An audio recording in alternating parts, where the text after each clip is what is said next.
हिंदुस्तान में ये अकीदा सदियों से चला आ रहा है कि ईश्वर बाद इंसानों की शक्ल में ज़हूर लेता है। उसी अकीदे के मुताबिक श्री रामचंद्र, श्री कृष्ण और महात्मा बुद्ध को ईश्वर के अवतार समझा जाता है।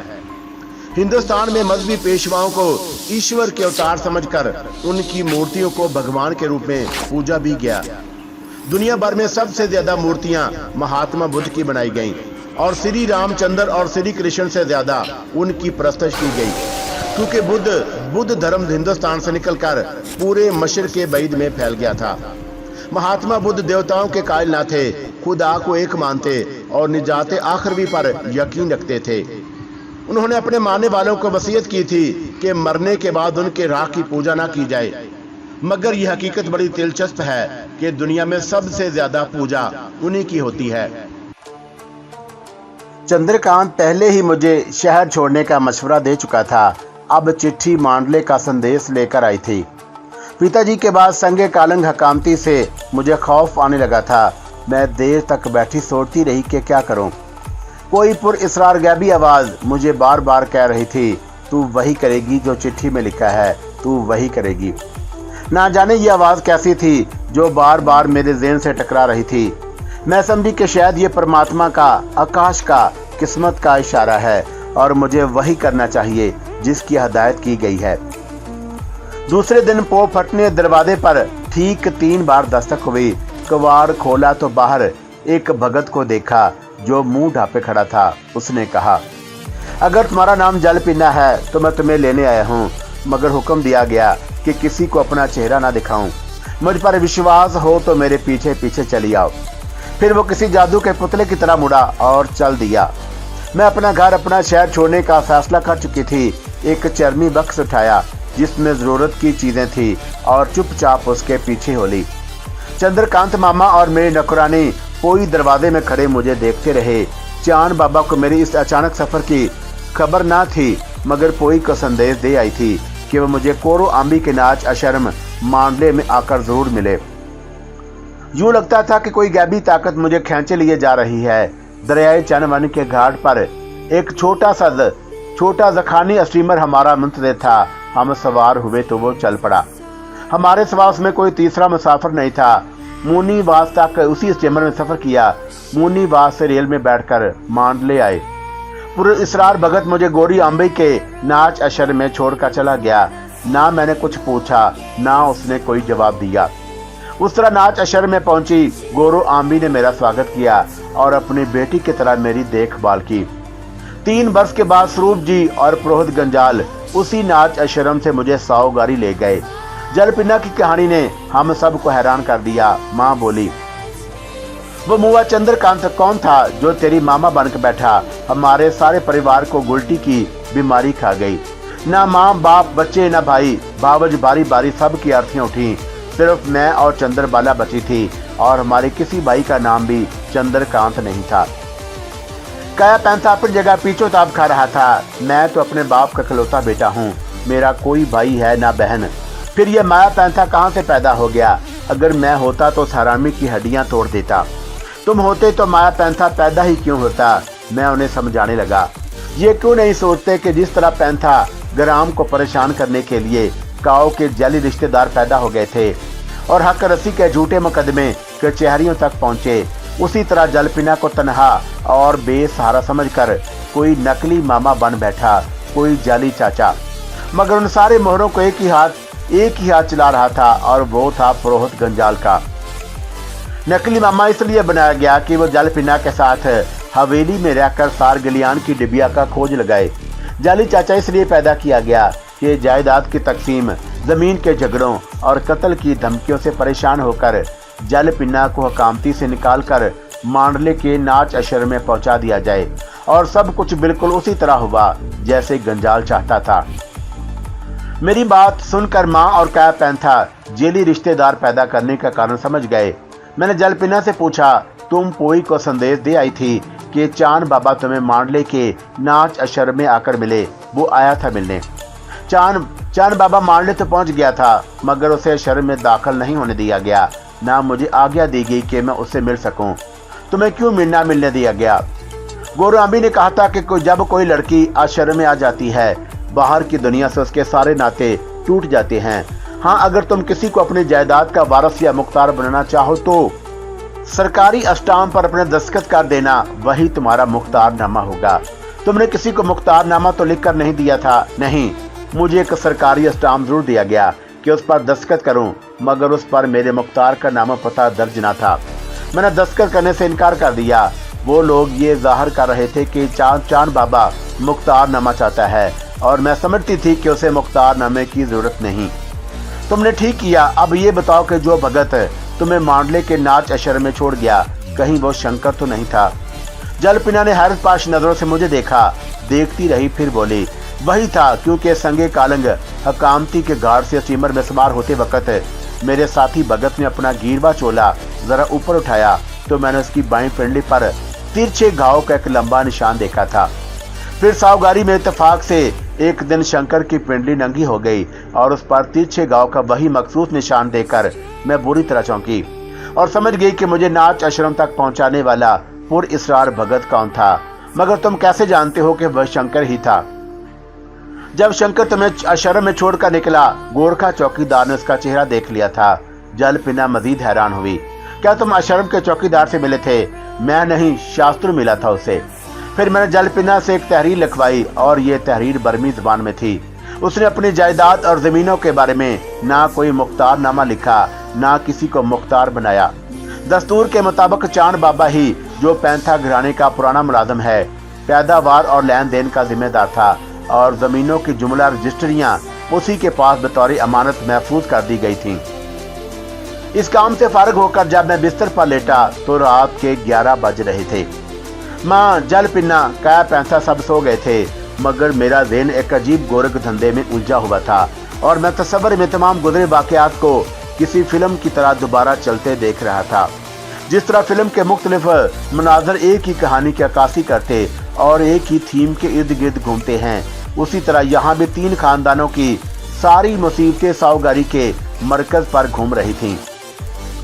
उनमें एक मेरा खानदान था, दूसरा पैंथा का, तीसरा विशाल राय का, और मैंने गौर किया तो इस हकीकत ने मुझे चौंका दिया कि हमारी मुश्तरका मुसीबतों का महवर भी एक ही था। मुख्तलिफ हालातों वाकयात के खत एक ही नुक्ते पर गिरते थे और उस नुक्ते का नाम था पुरोहित गंजाल। मैंने 3 खानदानों की मुसीबतों पर गौर किया तो उनके दरमियान एक अजीब सा रबत और तसलसल मौजूद था और हालात ने उन्हें जंजीर की तरह बाहम जोड़ दिया था। सबसे अजीब बात यह थी कि मैं खुद बेदरपे ऐसे हालात से दो चार हुआ जो मुझे माजी के उन वाकयात से करीब करते चले गए जो मेरे होश संभालने से पहले होकर गुजरे थे और जिनके बारे में मैं कुछ भी नहीं जानता था। इस तरह मैं गैर महसूस तौर पर उस गहरे और मुहीब राज की तरफ बढ़ता चला गया जिसने इन खानदानों को अपने तारे अंकबूत में लपेट लिया था। फिर समझ में न आने वाले इत्तफाकात का सिलसिला कुछ ऐसा हैरत अंगेज था कि अगर मैं उस इसरार के एक दरवाजे में दाखिल होता तो दूसरा दरवाजा आप से आप खुल जाता। कुदरत मेरा हाथ पकड़कर आगे ले जाती और तहय्यर के नए गोशों से गुजरता। क्या हालात वाकयात का ये तसलसल और अजीब इत्तफाकात का ये सिलसिला बेमकसद और बेहिकमत था। आखिर कुदरत क्यों मुझे नत नए हालात की तरफ धकेलती रही और किस लिए गुजरते वाकयात के इसरार मुझ पर फाश करती चली गई। अचानक मेरे अंदर या कहीं बाहर से आवाज आई या फिर मैंने महसूस किया कोई आवाज सुन रहा हूँ। बहरहाल वो आवाज या एहसास की सदा जो कुछ भी हो कह रही थी। कुदरत का कोई काम बेमकसद और कोई फेल बेहिकमत नहीं होता और इस एहसास की रोशनी में जब मैंने तफाकात को उस अजीब सिलसिले को देखा और कुदरत की हिकमत पर गौर किया कि आखिर ये सब कुछ क्यों और किस लिए हुआ, तो मेरे ज़हन के हाशिए पर एक मलजगी लहर सी फूटने लगी। जैसे उजाला उफक से होले होले फूटता और फैलता चला जाता है और जिस तरह सूरज की पहली किरण आकाश और संसार को रोशन कर देती है, बिल्कुल उसी तरह अरफान की एक मुकम्मल किरण ने मेरे ज़हन और शऊर को जगमगा दिया और मुझे ज्ञान हुआ। एक लाचार बेबस और गिरफ्तार बला शख्स 5 बरस तक नाफे जमीन में उतरी हुई तंगो तारी कोठरी में तड़पता सिसकता रहा कि उसके साथ इतना बड़ा अन्याय हुआ, मगर धरती चुप और आकाश खामोश रहा। उसने कोठरी की बहरी दीवारों, गूंगे पत्थरों, ठंडी सलाखों, अंधी कड़ियों, काली रातों, तारीक दिनों से सबसे बारी बारी फरियाद की, कि उस संसार का पालनहार, मुनसिफों का मुनसिफ, आदलों का आदल उसका इंसाफ क्यों नहीं करता? कि वो भी कुछ नहीं देखता, कुछ नहीं सुनता। फिर एक और अजीब इत्तेफाक हुआ कि कुदरत मेरा हाथ पकड़कर उस बंदी घर में ले गई और मुझे भी उस काल कोठरी में बंद कर दिया गया, जहां वो 5 बरस से एड़ियां रगड़ रहा था, और कुदरत ने मेरे जरिए उसे कैद से रिहाई बख्शी। तो इसका मकसद कहीं ये तो नहीं कि इंसाफ और न्याय का समय आ गया है और पुरइसरार कुदरत चाहती है कि उन सब लोगों के लिए कचहरी लगाई जाए जो कानून और इंसाफ को पामाल करते रहे। क्या कहा था सूफी अब्दुल जब्बार ने कि कसास और बदला आदमी पर फर्ज कर दिया गया, कि जैसा किसी पर जुल्म हो वैसा ही उसका बदला ठहराया गया, क्योंकि खुदा, ईश्वर या भगवान इंसान पर इंसान की चीरादस्तियों को रोकना चाहता है। ठीक उसी लम्हे जब मेरे जहन इस नतीजे पर पहुंचा कि इंसाफ का समय और फैसले का दिन आ गया है और अनदेखी ताकत चाहती है मुजरिमों को कटहरे में लाया जाए, तो साथ ही मुझ पर यह हैरत अंगेज इंकशाफ भी हुआ कि कुदरत ये न्याय मेरे ही जरिए चाहती है। जब भी उसने मुझे बदनसीब कया पैंथा से मिलाया, जिसकी बेटी भी उसकी मौत पर आंसू बहा चुकी थी, और जब भी पुरइसरार तकदीर शाल राय को मेरे पास खींच लाई, जो आज भी अपनी बहन के गम में नढाल और सीने में इंतकाम की जवाला लिए फिरता है। उस हैरत अंगेज एहसास ने कुदरत ने मेज़ान अदल और तलारस की डंडी मेरे हाथ में दे दी और मुझे इस अजीबोगरीब मुकदमे का मुनसिफ ठहराया है। मैं ना सिर्फ बुरी तरह चौंक उठा, बल्कि मेरे जिस्म में सनसनी की लहर खून के साथ साथ गर्दिश करने लगी और मैं सोचने लगा, क्या मैं मुजरिमों को पकड़ सकूंगा, इंसाफ के तकादे पूरे कर सकूंगा? मेरे अंदर के थारो काशिफ ने कहा, बेशक तुम्हें सब कुछ करना है। उस अंदरूनी आवाज ने मुझे एक नई शक्ति बख्शी, तहैया किया कि हर मुजरिम को पकड़ूंगा और इंसाफ के तराजू में तोलूंगा। और जैसा सूफी अब्दुल जब्बार ने कहा था कि जहां अदालत है वहां इंसान के बनाए हुए कानून के जरिए, और जहां कोई अदालता, कोई कचहरी नहीं, वहां खुदा के कानून के जरिए बदले की हद पूरी करूंगा, ताकि दुनिया देख ले कि इंसाफ और न्याय क्या होता है। मैंने सोचा जरूर है कि मैं यकसर बदल जाऊं, एक बुद्ध ज्ञानी, मुहक्कक आसार और प्रेमी का लिबास उतार दूं, क्योंकि ये लिबास रहम, दिया, कमजोरी और नरम दिली का मजहर है, और उसकी बजाय एक आदल, मुनसिफ जज का चोला पहन लूं, सर पर इंसाफ की विग लगाऊं और अपने दिल को सख्त और जहन को मजबूत और अज़म को पुख्ता कर लूं, ताकि मेरे फैसले में कोई लफ्ज़श ना हो और मैं इंसाफ की हर शर्त पूरी कर सकूं। ये सोचकर मैं एक अजीब कफियत में बिस्तर पर उठकर बैठ गया और मन ही मन में कहने लगा, अब मैं उस थारो काशिफ को, जो बुद्ध ज्ञानी, मुहक्कक आसार और प्रेमी है, वक्ती तौर पर खैर बात कहता और उस थारो काशिफ का स्वागत करता हूँ, जो एक आदल, मुनसिफ और जज का फर्ज अदा करने वाला है। मैं एक जीवन से रुखसत होता और एक जीवन का आगाज करता हूँ। अब उन लोगों से मेरा रवैया मुख्तलिफ होगा जो इंसान और खुदा के कानून को पामाल करते हैं, क्योंकि इंसाफ मुजरिमों के चेहरे नहीं देखता, उनके अमाल तोलता और फैसला देता है। आज से मेरी नरम दिली और दया के कवाड़ बंद होते हुए और मेरे अंदर अदल और इंसाफ के दरवाजे खुलते हैं, क्योंकि जब आदमी मसलतों और कमजोरी का लिबास उतार कर फर्ज का लिबास पहन लेता है तो यकसर तब्दील हो जाता है, मगर सच्चाई कभी नहीं बदलती और हर जमाने में उसका एक ही रूप, एक ही आदर्श होता है, और इंसाफ की घड़ी भी कभी नहीं टलती।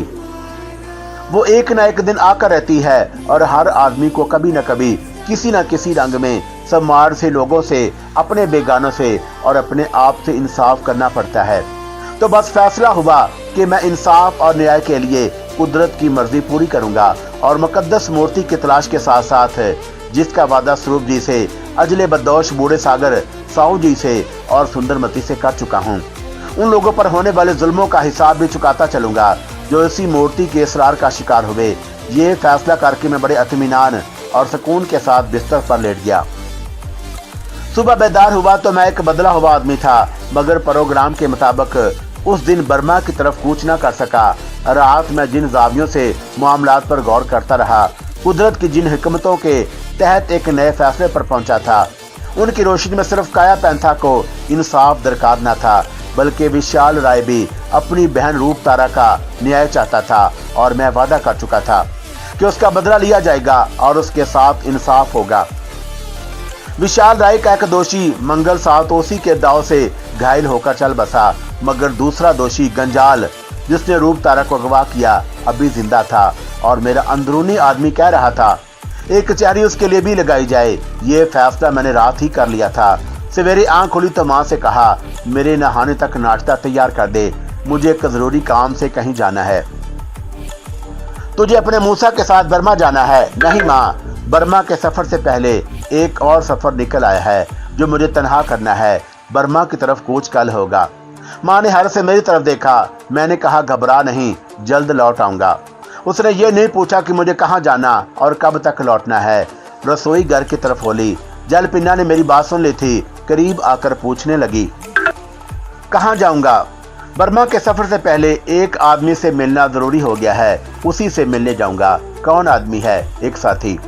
अभी जलपिन्ना को यह बताने का समय नहीं आया था कि वह उससे पहली नर्तकी रूप तारा का भाई विशाल राय है, मगर उसकी तसल्ली के लिए कहा सफर में 1 से 2 भले होते हैं। रात मैंने सोचा कि अगर 3 का साथ हो जाए तो राह की बहुत सी मुश्किलें आसान हो जाएंगी। हम जिस तरह दुश्मनों की कैद से फरार हुए और जिन हालात से गुजरे थे उन्हें देखते हुए जलपिन्ना को 2 की बजाय 3 वाली बात पसंद आई। वाकई 2 से 3 भले होते हैं। फिर मैंने काया पैंथा को बताया कि सफर 1 दिन के लिए मुलतवी हो गया है। उसने ये भी नहीं पूछा क्यों। समझता था कि अल्तवा में कोई मसलत होगी। लानती बंदी घर से रिहाई के बाद वो हर मामले में मेरी मर्जी को तरजीह देता और जानता था कि मैं जो कुछ करूंगा उसी में भलाई होगी। नाश्ते से फारिग होते ही घर से निकला और रंगामती की बड़ी झील को पीछे छोड़ता चकमा बस्ती की तरफ हो लिया। रंगामती के शुमाल और मशरक में सरसब्ज पहाड़ियों का सिलसिला दूर तक चला गया है। चकमा कबाइल की बाद बस्तियां उन्हीं पहाड़ियों के दरमियान फैली हैं, मगर पहली चकमा बस्ती जिसमें विशाल राय रहता था सिर्फ 5 मील के फासले पर थी। चकमा औरतें और मर्द अपनी जरूरत की चीजें खरीदने शहर में आते जाते रहते थे। सिर्फ 2 घंटे का सफर था। फिर भी कभी उस बस्ती में नहीं गया, ना जानता था विशाल राय का घर कहाँ और कैसा है। मुझे घर तलाश करने की चिंता नहीं थी। वो कबीले का खाता पीता आदमी और जंगलों के ठेकों की वजह से मशहूर था। मैं अपने ख्यालों में मगन और सोचता रहा मेरी अचानक आमद से वो लोग कितने खुश होंगे। मंजूरी की बड़ी ख्वाहिश थी कि मैं उसके घर जाऊं, मगर क्या उसे जलपिन्ना के बारे में कुछ बताना मुनासिब होगा। इन्हीं ख्यालों में सफर कटने का एहसास न हो सका। फिर रंगामती के शुमाल मशरकी इलाके का सफर हो तो उसके कटने का पता ही नहीं चलता। आदमी सुंदर नजारों में खोया चलता रहता और खुशगवार सफर खत्म हो जाता है। बस्ती एक सरसब्ज पहाड़ी पर वाक़या थी। खपड़ियल के छतों वाले मकान और झूंपड़े दूर ही से नजर आ गए। पहाड़ी के दामन में चकमा लोगों के मवेशी और भेड़ बकरियों के छोटे छोटे गले चल रहे थे। मर्द औरतें इधर उधर काम काज कर रहे थे। मुसाफिरों को रास्ता बताना और अजनबी लोगों में दिलचस्पी लेना हमारे इलाके का पुराना दस्तूर है। अभी बस्ती में दाखिल हुआ ही था कि एक उधेड़ उम्र आदमी से सामना हो गया और उसने बड़े शौक से मुझे प्रणाम किया। मैंने पूछा विशाल राय को जानते हो? ठेकेदार विशाल राय ना? हाँ, मुझे उसी के घर जाना है। कहाँ से आए हो बाबूजी? रंगामती से। उसने और कुछ नहीं पूछा, बोला आओ मैं छोड़ आता हूँ। फिर वहीं से पलटा और मेरे साथ हो लिया। चंद मुड़े थोड़े रास्ते तय करके हम बस्ती के पिछली जानब पहुंचे, जहाँ चंद मकान सबसे अलग थलग थे। उन्हीं में एक मकान विशाल राय का था, काफी खुला और साफ सुथरा। हम उसके दरवाजे पर पहुंचे तो मेरी रहबर ने दस्तक देने की बजाय आवाज दी, विशाल भैया क्या घर में हो? कोई जवाब ना मिला तो जोर से बोला, ए माधु बहन, तुम्हारे मेहमान आए हैं। चंद ही लम्हों में दरवाजा खुला और माधु मूसी की शक्ल नजर आई। वो मुझे देखकर भूंचका सी रह गई। अरे कैशो बेटे। दरवाजे से निकलकर मेरी बलाएं ले चुकी तो अधेड़ उम्र आदमी की तरफ मुड़ी। अरे भैया, मंजूरी के बापू अभी बाहर कल जाने को निकले हैं। बस गौतम से बीड़ी का बंडल ले रहे होंगे। जरा जल्दी से जाकर बोल दे घर लौट आए। कहना रंगामती से कैशव बाबू आया है। अच्छा, भेज देता हूँ विशाल भैया को। ये कहकर वह तेज कदमों से लौट गया और माधु मूसी मुझे लेकर घर में दाखिल हुई। कसम बहन तो अच्छी है ना? हाँ अच्छी है, नमस्कार कहती है। हालांकि मैंने माँ को यह भी नहीं बताया था कि मैं कहाँ जा रहा हूँ। आंगन खाली पड़ा था। सामने साथ 2 कमरे, एक तरफ रसोई घर, एक कमरे का दरवाजा खुला था। दूसरे के दरवाजे पर बांस की तीलियों की चिलमन लटक रही थी। मेरी नजरें मंजूरी को ढूंढने लगी। यख माधो मूसी को अपनी सुंदर और नौजवान बेटी याद आई। चिलमन वाले कमरे की तरफ मुंह करके बोली, ए मंजूरी, जरा बाहर तो आ, देख कौन आया है। अंदर से आवाज आई, कौन आया है माँ। उस आवाज के साथ ही चिलमन हटी और मंजूरी खुद भी आ गई। मुझे देखते ही खुशी के मारे गालों पर गुलाब खिल गए। लंबी लंबी गुलाबी आंखों में चमक, चश्म तातार, काम जादू जागा। झूम के बड़ी और मेरे चरण छूकर खड़ी हुई तो नथनी का हीरा झिलमिल करने लगा। वो मुझे पहले से कुछ ज्यादा सुंदर लगी और मैं उसे देख रहा था कि मुस्कुराकर पूछने लगी, आसाम से कब आए हो? कल शाम 8 तुम्हें देखने चला आया, अंदर आओ। उसने दरवाजे की चिलमन उठा दी और ये उसी का कमरा था। मेरे पीछे पीछे वो भी अंदर आई। बांस के चिलमन पर फिर कमरे और आंगन के दरमियान हायल हो गए और साथ ही मंजूरी मुड़ से लिपट गई। उसके बड़े बड़े रसीले होंठ संगतरों के काशों की तरह खिल गई और मैंने ये दावत स्वीकार की। हम पल दो पल के लिए बेसुध हो गए। अचानक मैं पीछे हटा, मगर मंजूरी फिर आगे बढ़ी। कहीं मूसी ना आ जाए, मैंने सरगोशी की। माँ इतनी ना समझ नहीं, हमें प्यार करने का मौका देगी, ये कहकर वो मुस्कुराई और उसकी मुस्कुराहट मेरे दिल में जवार भाटा की सी कैफियत पैदा कर गई और उसका सुंदर बदन फिर मेरे बाजुओं में था। वो आहिस्ता से बोली, अब तुम्हारे बगैर मेरा जीवन कुछ नहीं, मैं कुछ नहीं। मुझे याद आया कि औरत की सारी ताकत उसकी कमजोरी में छुपी होती है। मंजूरी ने अपनी कमजोरी का आधार करके मुझे जीत लिया। उसके साथ गोया मैंने अपने दिल को अभी तसल्ली दी। औरत मर्द का जीवन और उसकी आदि शक्ति होती है। उसने प्यार से मेरी आंखों में झांका और मैं उसके लंबे लंबे मद्दर नैनों में अपनी कमजोरी छिपाने लगा और उस नथनी का छोटा सा हीरा मुझे घूरे जा रहा था। मैंने उस पर उंगली मारी तो मंजूरी बोली, अब क्या शाम गए तो मुझे साथ लेकर जाओगे ना? मैं समझ गया कि अपने ब्याह की तारीख पूछ रही है। अभी जवाब सोच ही रहा था कि माधो मूसी की आवाज ने हमें चौंका दिया। अरे मंजूरी, कैशिफ के लिए दूध ले जा। और वो समुद्री लहर की तरह मेरे बाजू में तड़पी। जाऊं? मैंने बाजुओं का घेरा खोल दिया तो भाटे की मौज की तरह चिलमन से गुजरती सहन में उतर गई और लौट कर आई तो दूध का गिलास हाथ में था। मैं कुर्सी पर बैठकर दूध पीने लगा और उसी असना में विशाल राय दाखिल हुआ। उसके साथ साथ माधो मूसी भी आई। मैंने उठकर स्वागत किया। ये छोटा सा घराना मेरी अचानक आमद पर इतना खुश था कि मैं उनकी खुशी अल्फाज में बयान नहीं कर सकता। विशाल राय बताने लगा, अरे कैशिफ बाबू, अगर मेरे को गौतम की हट्टी पर थोड़ी सी देर ना हो जाती तो बस्ती से निकल गया था, पर अच्छा हुआ कि उसने मेरे को बातों में लगा लिया। उसी बहाने में रुक गया और तुम्हारे आने का संदेश मिला। भगवान जो करता है अच्छा करता है। अगर तुमसे मुलाकात ना होती तो मेरा आना बेकार हो जाता। फौरन माधो मूसी को कुछ और सूझी, अब आए हो तो 2-4 दिन यहीं रहो। रहने के लिए फिर कभी आऊंगा मूसी, मुझे आज ही वापस जाना है। लो, इतनी जल्दी काहे की? कल चले जाना। कल तो मुझे बर्मा की तरफ कूच करना है। बस विशाल जी की कुछ बातें करने आया हूँ। बर्मा के सफर का इंकशाफ बड़ा संसिकेय साबित हुआ। मंजूरी ने हर से पूछा कि असम से तुम्हारी बदली बर्मा में हो गई है? मेरी बदली नहीं हुई, वहाँ मेरे एक रिश्तेदार का झगड़ा चल रहा है। किससे का झगड़ा चल रहा है? पुरोहित गंजाल से। मैंने ये नाम कोड वर्ड के तौर पर इस्तेमाल किया था ताकि विशाल राय समझ जाए मैं क्यों आया हूँ और मेरा जाना क्यों जरूरी है। मगर गंजाल का नाम सुनते ही वो यूं उछला जैसे कमरे में बम फट गया हो। मंजूरी और माधो मूसी भी दम बखुद रह गईं। उनकी हैरत बता रही थी कि वो गंजाल के नाम से खौफजदा हैं। ये नाम उन्होंने 10 वर्ष पहले रूप तारा के पुर असरार अगवा के सिलसिले में सुना होगा। विशाल राय मेरे मतलब समझ गया था। बोला, अगर कल तुम्हारे को बर्मा जाना है तो फिर रोकना ठीक नहीं। और अपनी पत्नी से मुखातब हुआ, अरे भगवान, जल्दी से खाना तैयार कर, कैशिफ आज ही चला जाएगा। माधो मूसी उठी तो विशाल ने मंजूरी की तरफ हाथ उठा दिया। जा तू भी जाकर माँ का हाथ बैठा, माँ खाना बना ले तो बापू। मंजूरी ने जवाब दिया, मैं कैशिफ बाबू के पास बैठूंगी। अरे मेरे को कैशिफ बाबू से कुछ प्राइवेट बातें करना है, उसी वास्ते तुझे जाने को बोला है। कौन सी प्राइवेट बातें करोगे? मेरे लगन की या उनके दूसरे ब्याह की? तो करो, मैं तुम्हें कब रोकती हूँ। लगन ब्याह की बात नहीं, झगड़े की बात है। तेरे को झगड़े से क्या लेना है? झगड़ा गंजाल का है तो मैं कैशिफ को अकेला बर्मा नहीं जाने दूंगा। विशाल राय ने बेटी को देखा और उसके जज्बात को समझा या नहीं समझा, मगर मुड़ से कहने लगा, कैशिफ बाबू, तुम बोलो ना इसे, घड़ी 2 घड़ी को टल जाए। विशाल जी, जब मंजूरी झगड़े का कारण जानती है तो बात उसके सामने ही क्यों ना हो जाए। उसने भी मेरा कहा मान लिया। चलो बोलो, क्या बोलते हो।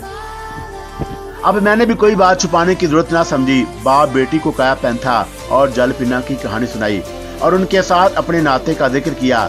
ये भी बताया कि रूप तारा के बाद गंजाल जल पिना को किस तरह सावगारी ले गया और भगवान के नर्तकी बनाया। फिर अपनी गिरफ्तारी, असीरी और रिहाई के हालात सुनाए, मगर ये नहीं बताया कि जब मैं बंदी घर में जख्मों से चूर पड़ा था, मंजूरी मेरे सपने या कश्यप में आई और उसने मुझे अच्छा कर दिया था। आखिर में बताया कि मैं काया पैंथा और जल पिना को अपने घर ले आया हूँ। विशाल राय काया पैंथा की कैद का सुनकर तड़प उठा। मंजूरी की आंखें भीग गईं और मैंने बताया कि कल मैं और काया मूसा बर्मा जा रहे हैं। वहाँ गंजाल से मिडबीर तो नहीं होगी, मगर संगे कालंग हकामती में कुछ काम निपटाने के बाद हम सावगारी जाएंगे।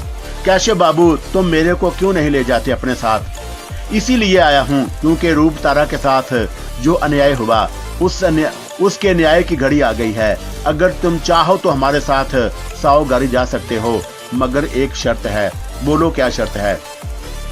तुम स्वरूप जू से नहीं झगड़ोगे। विशाल राय सोच में पड़ गया, फिर कहने लगा, तुमने बोल दिया था कि वह मंगल साव के बेटे हैं। जब मंगल साव मर गया तो मेरे को बेटे से क्या लेना?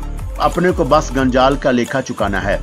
फिर तुम इस महीने की 15 तारीख को हमें असम के रेलवे स्टेशन दीमीपुर में मिलो।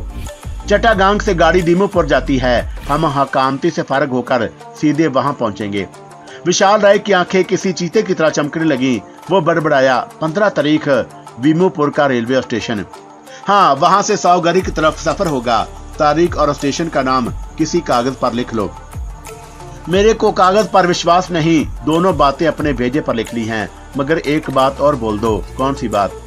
मेरे को अकेला मांगते हो या फिर अपने भरोसे के 2 आदमी भी साथ ले आऊं? मैं चौंका। भरोसे के 2 आदमी कौन हैं? कालीनाथ और करीम। ये नाम सुनते ही मुझे रामगार्थ के जंगल में मंगल साव और उसके साथी बक्चू पर होने वाला हमला याद आ गया, और उस हमले में कालीनाथ और करीम विशाल राय के हमरा थे। क्या दोनों अभी तक तुम्हारे साथ हैं? हाँ, कुछ लोग जीवन भर साथ रहते हैं, वो बताने लगा। रामगार्थ वाला ठेका तो 3 वर्ष हुए हाथ से निकल गया था। आज कल 12 काल में एक ठेका अपने पास है। 12 काल चंद मील पर है। किसी दिन जाऊं, किसी दिन ना जाऊं, और मेरे को कोई फिक्र नहीं। करीम और कालीनाथ सारा काम चलाते हैं। अब बोल दो, उसके वास्ते क्या बोलते हो? विशाल राय की बात सुनकर मैं सोचने लगा कि गंजाल के हाथ बड़े लंबे हैं और उसके चेले चांटे मकड़ी के जाल की मानद असम के संथाल कबीले से लेकर कांगटू की पहाड़ी खानका तक फैले हैं। क्यों ना अपने हाथ भी मजबूत हों। तुम चाहो तो कालीनाथ और करीम को साथ ले आना, मगर दुश्वार गदार पहाड़ों पर जान जोखों का सफर होगा। अपने आदमी जोखों से नहीं डरते। बोलोगे तो अंधे कुएं में कूद जाएंगे। और वो पल भर कर रुका, फिर एक अजीब से लहजे में कहने लगा, कैशव बाबू, गंजाल के लिए मेरे को आदमियों की जरूरत नहीं, पर काया पैंथा के झगड़े में तुमने संथाली और पहाड़ी लोगों का जिक्र किया है, तो अपने को कालीनाथ और करीम का ख्याल आ गया। अब एक और बात भी सुन लो। हो सकता है कि हम 10-12 दिन में लौट आएं, और ये भी हो सकता है कि उस काम में महीना 1.5 लग जाए। मेरे को दिनों की गिनती से मतलब नहीं, अपने काम से मतलब है। दिनों का जिक्र इसलिए किया है, तुम्हारे पीछे माधु मोसी और मंजूरी कहीं चिंता ना करें। चिंता किस बात की? दोनों को 12 काल छोड़ के आऊंगा। मैं हैरान रह गया। माँ बेटी को घर से निकाल कर जंगल के ठेके पर छोड़ आओगे? विशाल राय के गुप्पेदार मूंछों के नीचे हंसी की लहर थरथराई। 12 काल में सिर्फ ठेका नहीं, वो मेरा ससुराल भी है। माधु और मंजूरी दोनों वहाँ मजे में रहेंगे। मैंने इत्मीनान की सांस ली। फिर तो ठीक है। सफर का तय हो गया तो विशाल राय मंजूरी से मुखातब हुआ, जो चुप बैठी हमारी बातें बड़े गौर से सुन रही थी। अब बोल, तेरे को कुछ बोलना है? नहीं बापू, मंजूरी कहने लगी, जब तुम कालीनाथ और करीम कैशव के साथ जाओगे तो मुझे कोई चिंता नहीं। अब कैशव के भोजन की चिंता कर। ये कहकर विशाल राय उठा और चिलमन उठाकर बाहर निकल गया। शायद वो देखना चाहता था कि माधु मूसी मेरे लिए कैसा खाना बना रही है। उसके जाते ही मंजूरी मेरे पास खिसकाई और बोली, बापू को तुम्हारे भोजन की बड़ी चिंता है, तुम्हें चिंता नहीं। उसने अपनी बाहें मेरे गले में परो दी, होंठों की काशी ऊपर उठाई। तुम्हारा भोजन तो मैं हूँ। मेरे सामने बड़ा लजीज भोजन था, मगर जो खाना माधु मूसी ने तैयार किया वो भी कुछ कम मजेदार ना था। हम सब ने मिलकर खाया। भोजन खत्म हुआ तो मैंने इजाजत चाही, मगर मंजूरी कहने लगी, 2 घंटे का तो रास्ता है, दिन ढले चले जाना। विशाल राय और माधु मूसी ने भी उसकी तायद की। मंजूरी ठीक कहती है, कुछ देर रुक जाओ। मुझे दिन ढले तक रुकना पड़ा और ये समय मंजूरी के कमरे में बातें करते और उसके बालों की घटाओं के दरमियान उड़ते, नथनी के चमक दमक देखते और प्रेम के ज्वार भाटा में उबरते डूबते बीत गया। चकमा बस्ती से निकला तो प्यार का नशा अंग अंग में दौड़ रहा था। जब रंगामती पहुंचा, मस्जिद में इशा की अजान हो रही थी। अजान का एक फायदा मुसलमानों के अलावा बूढ़ों, हिंदुओं और ईसाइयों को भी है कि समय का पता चल जाता है। अजान की आवाज सुनकर घड़ी देखी तो रात के 8 बजने वाले थे। मुझे चिंता इस बात की थी कि कहीं घर वाले परेशान ना हो। बता के गया होता तो बात और थी। घर में दाखिल होते ही पता चला कि अभी तक किसी ने खाना नहीं खाया। सब मेरी राह देख रहे थे। माँ मुझे रसोई में खींच लाई, बड़ी उलझी उलझी नजर आ रही थी। कहाँ चला गया था रे? मैंने उसके कान में बताया कि मंजूरी के गांव, और माँ की आंखें हैरत से खुली की खुली रह गईं। फिर सरगोशी के लहजे में बोली, और उसे कहीं जलपीना के बारे में तो नहीं बता दिया तूने? सब कुछ बता दिया माँ, और वो तस्वीरें हैरत बन गई। फिर क्या बोली मंजूरी? वो क्या बोलती, और मैंने विशाल राय से पहले ही दूसरे ब्याह की बात कर दी थी, मगर वो तो सुंदरमती के ब्याह की बात थी। अब जलपीना के नाते का भी जिक्र कर दिया है। मंजूरी कुछ कहती तो होगी। उसने कुछ नहीं कहा, बस जलपीना की विपता सुनकर रो पड़ी।